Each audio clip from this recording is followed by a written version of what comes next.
South Africa prides itself on being one of the best rugby playing nations in the world.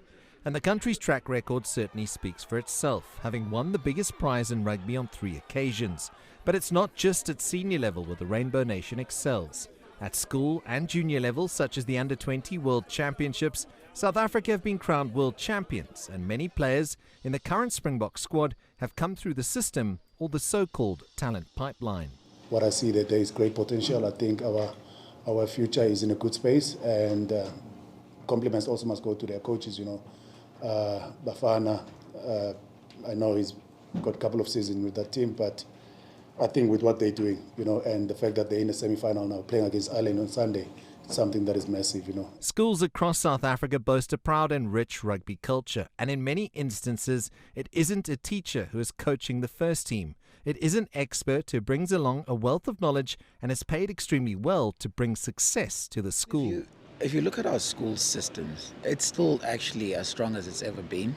If anything, I have a sneaking suspicion it might even be stronger, simply because when you look at the expertise that's now coaching at that level, so many either ex-players coaching at that level or sort of former professional coaches coaching at that level, that can only make the talent better, simply because the conveyor belt seems to still be working exactly the way it should.